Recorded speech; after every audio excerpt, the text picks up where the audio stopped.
পুজো পাঠ কমপ্লিট করে আমরা এগিয়ে পড়লাম কলকাতার উদ্দেশ্যে।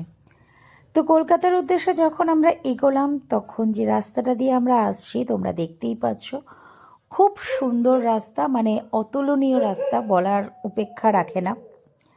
মানে এই রাস্তায় যখন আমি ড্রাইভিং করছি আমি বুঝতে পারছি না আমি রাস্তার ওপর দিয়ে চলছি, না গাড়িটা আমি কোনো মাঠের মধ্যে দিয়ে নিচ্ছি, নাকি কোনো নদীর মধ্যে চলছি। কারণ মানে রাস্তার পরিস্থিতি দেখে বুঝতেই পারছো কেন আমি কথাগুলো বললাম।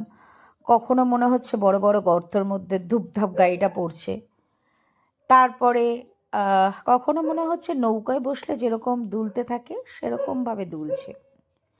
তো আমি ভিডিওটা একটু ফাস্ট ফরওয়ার্ড করে তোমাদেরকে দেখাচ্ছি এবং তোমরা দেখলে বুঝতেই পারবে কতটা পরিমাণে ছিল এই রাস্তাটা। তো যথারীতি এই রকম রাস্তার মধ্যে দিয়ে গিয়ে তারপরে গিয়ে মোটামুটি একটা সুস্থ রাস্তায় আমরা পড়লাম এবং সেখান থেকে আমাদের রওনা শুরু হলো কলকাতার উদ্দেশ্যে। আর শুধু রওনা নয়, তখন আর একটা জিনিস আমাদের ভীষণভাবে চেষ্টা করা হচ্ছে, সেটা হচ্ছে মধ্যাহ্নভোজের জন্য কোনো রেস্টুরেন্ট খোঁজা।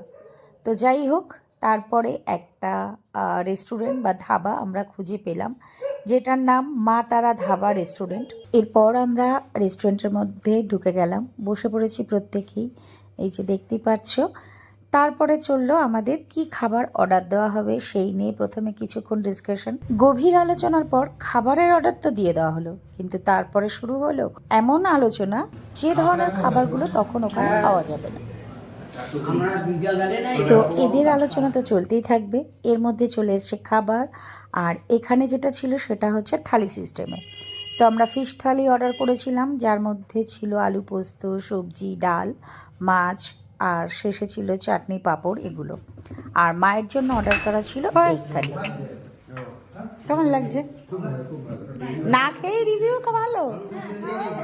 ও আচ্ছা, চলুন খাওয়া দাওয়া কমপ্লিট করে নেওয়া যাক, তারপরে আবার রওনা দেওয়া যাবে কলকাতার জন্য।